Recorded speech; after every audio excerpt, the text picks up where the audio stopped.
de ton corps, je me dis, mon intérieur est arrivé. Marianne ne parvient pas à sortir des décombres.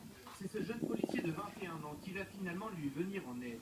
Je suis allé voir la personne et voyant qu'elle ne réagissait toujours pas, j'ai décidé de la prendre dans mes bras et de la sortir au plus rapidement. Et c'est à ce moment-là que la dalle qui était au-dessus de nous s'est accédée, s'est écrasée au sol. Le policier et la rescapée échappent de peu à la mort.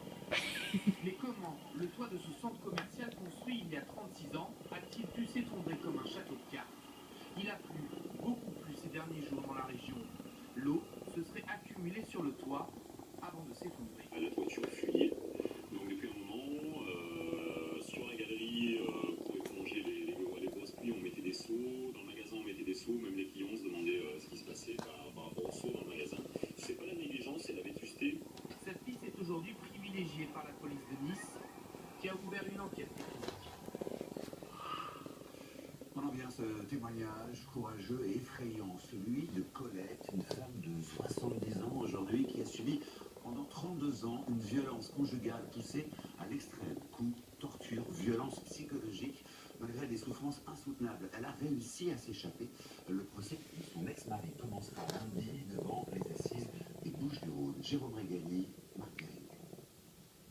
Cette femme menue, presque maigre, meurtrie a passé 32 ans sous le joug d'un mari violent. À 70 ans, désormais libre, elle veut raconter cette violence conjugale extrême et quotidienne dont elle garde de nombreuses séquelles. J'ai perdu un œil, j'ai eu la rétine déchirée et trouée, donc c'est irréversible. J'ai perdu mes dents, j'ai des oreilles de boxeur, si me toucher elles sont très dures. J'ai eu le nez évidemment cassé. Aux multiples fractures s'ajoutent des sévices sexuels répétés. Une torture rendue possible selon elle par l'emprise toujours plus grande qu'exerçait son mari. Isolée de ses parents, Colette voit ses déplacements chronométrés, ses dépenses contrôlées au centime près. Elle tente pourtant de s'enfuir 2 fois, sans succès. Moi j'ai fui 4 mois après mon mariage, après j'ai fui 7 ans après, et puis après la 3e fois j'ai hésité parce qu'il m'a dit la 3e fois que tu fuis, tu te retrouveras les pieds dans le caniveau, c'est pas moi qui fais le travail, avec l'argent on peut tout faire.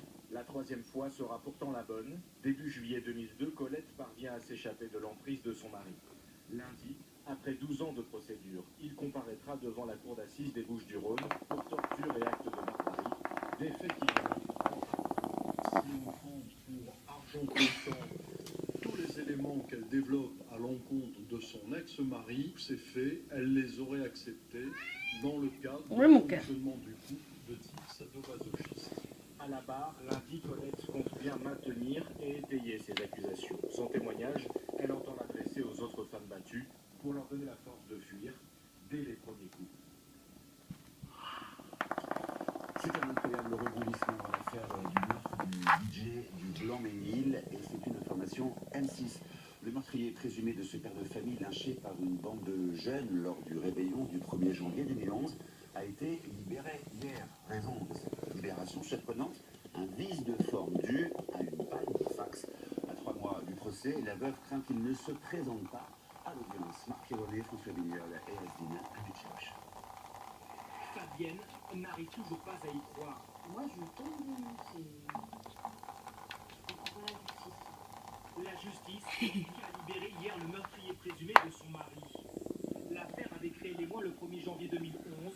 Claudie Elisor, DJ amateur et battue à mort par une dizaine de jeunes. Son tort, leur avoir refusé l'accès à la fête du réveillon. Le meurtrier présumé est arrêté. Mais hier, l'homme de 24 ans placé en détention provisoire est donc sorti de cette prison. Et la raison de sa libération est invraisemblable. Un document demandant sa remise en liberté a été transmis hors délai. Un fax du greffe du parquet de Bobigny était hors service pendant 3 semaines, car la cartouche d'encre n'avait pas été changée. C'est n'importe quoi. Il manque de l'encre, alors on relâche tous les suspects. Des explications, savoir pourquoi il y a eu ce problème. Et les explications en détail peuvent paraître incroyables. En juin dernier, c'est une rupture de stock de tonnerre. Une cartouche d'encre en poudre comme celle-ci, utilisée dans les fax et imprimantes laser, qui a empêché la réception de la demande de libération du meurtrier présumé. La rupture de stock serait liée à une absence de contrat de maintenance du fait de son ancienneté. À 3 mois de l'ouverture du procès, l'avocat de l'épouse du DJ craint que le suspect ne fasse faux bond à la justice. On est à la veille de la comparution devant la cour d'assises.